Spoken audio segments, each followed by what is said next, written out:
کیونکہ پیسہ جو ہے اس کی بہتات اور پیسے کی کمیابی دونوں صورتوں میں جو ہے اب وہ ہمارے لیے نقصان دہ ہوتا ہے، تو پھر ایسی صورت میں جو ہے وہ ہمیں جو ہے ملک کے اندر زر کی مقدار جو ہے ضرورت کے تحت اس میں کمی بیشی کر کے عوام کی خوشحالی کے لیے جو ہے وہ ہمیں یہ اقدامات کرنے پڑتے ہیں۔ اس کے بعد تیسری ڈیفینیشن ہے جی پروفیسر شاہ کے مطابق، اور پروفیسر شاہ کہتے ہیں مرکزی بینک سے مراد ایسا بینک ہے جو زر کی مقدار کو کنٹرول کرتا ہے۔ تو بنیادی طور پر اس کے جو کہہ لیں کہ بنیادی فرائض ہیں اس میں یہ سب سے اہم ہے، اور وہ ہے ملک کے اندر زر کی مقدار کو کنٹرول کرنا۔ دیگر الفاظ میں مرکزی بینک جو ہے ایسا بینک ہے جو کسی ملک میں زر کے نظام کو مضبوط بنانے، معاشی ترقی کی رفتار کو تیز کرنے اور ملک کی فلاح و بہبود میں اضافے کے لیے قائم کیا جاتا ہے۔ نیز یہ نظام زر کے سربراہ کے طور پر بھی کام کرتا ہے۔ وہی بات ہے، ملک کے اندر جو ہے وہ نظام زر کو مضبوط بنانے، معاشی ترقی کی رفتار کو تیز کرنے، ملک کی فلاح و بہبود کے لیے، اور ملک کے اندر جو نظام زر ہے جو بینکنگ سسٹم ہے بنیادی طور پر اس کے سربراہ کے طور پر کام کرتا ہے۔ اس کے بعد جی اس کی ایک جامعہ تعریف ہے۔ اس جامعہ تعریف کے اندر جو ہے وہ آپ پڑھ سکتے ہیں کہ جی مرکزی بینک سے مراد ایسا بینک ہے جسے حکومت کی طرف سے زر اور نظام بینکاری کو کنٹرول کرنے کا اختیار دیا جاتا ہے۔ وہی بات دوبارہ آگے کہ ملک کے اندر جو ہے اس کو زر اور نظام بینکاری کا جو سسٹم ہے، جو نظام بینکاری ہے، اس کو کنٹرول کرنے کا اختیار دیا گیا ہے۔ یہ حکومتی کھاتہ جات اپنے پاس رکھنے کے علاوہ حکومت کی مختلف کاموں میں مدد بھی کرتا ہے۔ حکومت کے جو اکاؤنٹس ہوتے ہیں وہ مرکزی بینک میں ہوتے ہیں، اور یہ مختلف جو ہے وہ کہہ سکتے ہیں کہ حکومت کے کاموں میں حکومت کی مدد کرتا ہے۔ مثال کے طور پر اس میں نوٹوں کے اجراء اور حکومتی محفوظات کی نگرانی کرتا ہے۔ نیز ملکی کرنسی کی قدر کو استحکام دینے کے لیے مختلف اقدامات بھی کرتا ہے۔ تو اس طرح سے یہاں سے ہمیں جو بنیادی طور پر ان ڈیفینیشن سے بات سمجھ آئی وہ یہی ہے کہ مرکزی بینک ایک تو ملک کے اندر جو ہے وہ بینکاری کا جتنا نظام ہے، جتنے بینکس کام کر رہے ہیں ان کے سربراہ کی حیثیت سے کام کرتا ہے، نظام بینکاری کو کنٹرول کرتا ہے، اور ملک کے اندر جو پیسے کا سسٹم ہے، پیسے کی رسد ہے، ٹھیک ہے جی، اور پیسہ جو ہے اس کو اجراء جو ہے اس کا، تو اس کے حوالے سے جو مرکزی بینک ہے یہ کردار ادا کرتا ہے۔ اس کے بعد ہم لوگ دیکھیں گے کہ جو ہمارا مرکزی بینک ہے یہ کس طرح کے فرائض جو ہے وہ سر انجام دیتا ہے۔ تو بنیادی طور پر کسی بھی ملک کے اندر جو سب سے بڑا مرکزی بینک کا فرض ہے یا اس کی ڈیوٹی میں سے شامل ہے وہ ہے نوٹ جاری کرنا۔ تو ہم لوگ آج کے اپنے لیکچر نمبر 17 میں اس کے پہلے 3 فرائض جو ہیں انشاءاللہ ان کو ڈسکس کریں گے، جس میں نوٹ جاری کرنا، حکومت کا بینک اور بینکوں کا بینک، ٹھیک ہے جی۔ تو باقی جو اس کے فرائض ہوں گے وہ آپ لوگ لیکچر نمبر 18 میں ڈسکس کریں گے۔ اب نوٹ جاری کرنے کے حوالے سے جو ہم لوگ سب سے پہلے ڈسکشن کریں گے کہ شروع میں جب مرکزی بینک جو ہے وہ قائم نہیں ہوئے تھے تو تجارتی جو بینک تھے نوٹ جاری کرنے کی ان کو اجازت تھی۔ تو اس وجہ سے جب تجارتی بینک نوٹس جاری کرتے تھے تو کافی زیادہ مشکلات کا سامنا کرنا پڑتا تھا۔ سب سے پہلی یہ تھی کہ جس طرح سے ہر تجارتی بینک کا اپنا ایک چیک بک ہے اور اپنے چیک بک کا ایک ڈیزائن ہے، اس طرح سے ہر تجارتی بینک کیا کرتا تھا، اپنے جو نوٹس جاری کرتا تھا ان کے اندر یکسانیت نہیں ہوتی تھی، مختلف ہوتے تھے۔ اسی طرح سے نوٹوں کی جو مقدار ہوتی تھی ملک کے اندر اس کو کنٹرول نہیں کیا جا سکتا تھا، جس سے جو ہے وہ ملک کے اندر افراط زر جس کو ہم انفلیشن کہتے ہیں وہ پیدا ہو جاتا تھا، اور نوٹوں پر جو ہے وہ عوام کا اعتماد آہستہ آہستہ ختم ہوتا جا رہا تھا، کیونکہ ظاہر ہے ہر بینک جو ہے وہ اپنی مرضی سے اپنے حساب سے جو ہے وہ جاری کر دیتا تھا۔ اسی طرح سے نوٹوں کو جو ہے وہ عوام میں مقبولیت حاصل نہیں تھی کیونکہ بہت زیادہ ورائٹی تھی اس میں۔ اب ان خرابیوں کی بدولت جو ہے اور ان خرابیوں کے خاتمے کے لیے جو نوٹ جاری کرنے کا اختیار تھا وہ مرکزی بینک کو دیا گیا، ٹھیک ہے، اور اسے نوٹ جاری کرنے میں پھر جو ہے وہ اجارہ داری حاصل ہوگی۔ اجارہ داری سے مراد یہ تھی کہ یہ اکیلا جو تھا ملک کے اندر پوری اکانومی میں نوٹ جاری کرنے کا اختیار رکھتا تھا۔ اب ہر ملک کا جو مرکزی بینک ہوتا ہے وہ ملک میں کرنسی کی ضرورت کے مطابق نوٹ جاری کرتا ہے، ٹھیک ہے جی، اور اس کے نوٹ جاری کرنے کے مختلف طریقے ہیں جو کہ انشاءاللہ ہم لوگ آگے چل کے ڈسکس بھی کریں گے، جس میں معینہ حد کا نظام ہے، متناسب سرمایہ کا نظام ہے، اور کم سے کم جو محفوظ سرمایہ ہے اس کا نظام ہے۔ تو یہاں سے ہمیں سمجھ آ گئی کہ نوٹ جاری کرنے میں بنیادی طور پر جو ہمارے پہلے تجارتی بینک تھے جب وہ نوٹ جاری کرتے تھے تو ان میں کافی زیادہ جو ہے ان کو مسائل کا سامنا کرنا پڑتا تھا، لیکن اب جو ہے وہ مرکزی بینک کو اجارہ داری حاصل ہوئی تو پھر یکسانیت ہو گئی نوٹ جاری کرنے میں، اور اس طرح سے ڈیزائن میں یکسانیت ہوئی، مقدار کو کنٹرول کرنے میں آسانی ہوئی، عوام کا اعتماد بحال ہو گیا، ٹھیک ہے، اور عوام جو ہے وہ نوٹوں نے مقبولیت حاصل کی۔ دوسرا جو اس کا فرض ہے یا اس کی ڈیوٹی ہے وہ ہے حکومت کا بینک۔ تو مرکزی بینک جو ہوتا ہے وہ حکومت کے بینک کے طور پر جو ہے وہ کام کرتا ہے، جس میں سب سے پہلا کام یہ کرتا ہے کہ یہ قرض کی فراہمی جو ہے وہ کرتا ہے، ٹھیک ہے، بوقت ضرورت جو ہماری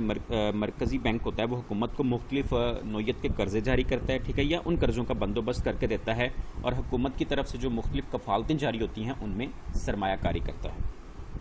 اسی طرح سے جو مرکزی بینک ہوتا ہے وہ غیر ملکی قرضوں کے حوالے سے بھی جو ہے وہ حکومت کے بینک کا کام کرتا ہے کہ مرکزی بینک جو ہے وہ حکومت کے طلب کرنے پر دوسرے ممالک کی حکومتوں یا اداروں سے بھی قرضے حاصل کرنے کا جو ہے وہ اہتمام کرتا ہے۔ اس کے بعد ہے جی سرمایہ کی منتقلی، تو مرکزی بینک جو ہے وہ مرکزی اور صوبائی حکومتوں کے سرمایہ کو ہدایات کے مطابق ایک جگہ سے دوسری جگہ منتقل کرتا ہے۔ اسی طرح سے جو ہمارا مرکزی بینک ہوتا ہے وہ مفید مشورے دیتا ہے، تو مرکزی بینک حکومت کو جو ہمارا توازن ادائیگی ہوتا ہے اس کو بہتر بنانے میں، افراط زر کو کنٹرول کرنے میں، اور زر کی جو کہہ لیں قدر ہے اس کو کنٹرول کرنے کے حوالے سے حکومت کو مشورے دیتا ہے۔ اسی طرح سے جو سرکاری محکمہ جات ہوتے ہیں، مختلف حکومتی محکمہ جات ہیں، ان کے حسابات، ان کے اکاؤنٹس جو ہیں وہ بنیادی طور پر مرکزی بینک کے پاس ہوتے ہیں، تو مرکزی بینک جو ہے وہ حکومت کے مختلف محکموں کے حسابات جو ہے وہ اپنے پاس رکھتا ہے، ٹھیک ہے جی۔ اسی طرح سے حکومتی جو کفالتیں جاری ہوتی ہیں، مرکزی بینک جو ہے وہ مرکزی حکومت کے لیے، ٹھیک ہے جی، وہ کفالتیں بھی جاری کرتا ہے، بلکہ ان کے علاوہ حکومت کی طرف سے جو جاری کردہ کفالتیں ہوتی ہیں ان کی خرید و فروخت بھی کرتا ہے۔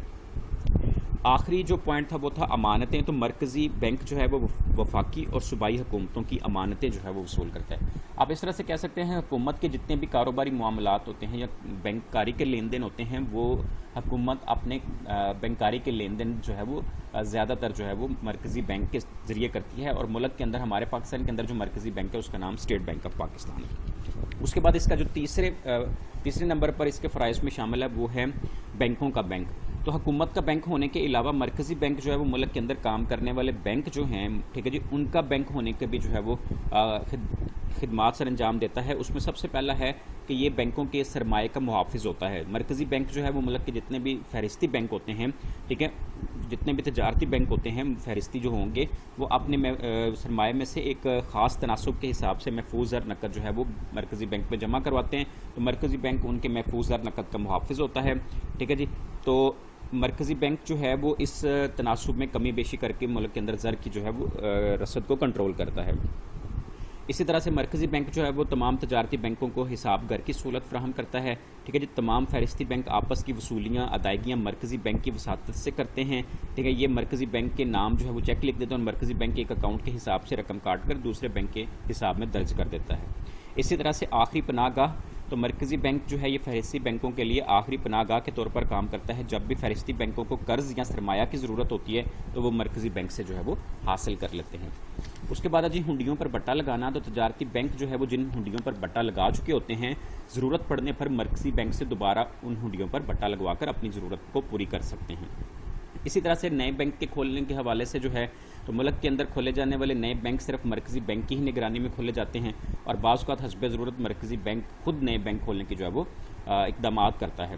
اس طرح سے قرض پالیسی کے حوالے سے تو مرکزی بینک جو ہے وہ تجارتی بینکوں کو قرض دینے کی پالیسی وضع کرنے کے علاوہ قرض جو ہے پر لیے جانے والے جو سود ہے اس کی شرح کا بھی تعین کرتا ہے۔ اسی طرح سے بینکوں کی ترقی ہے تو نظام بینکاری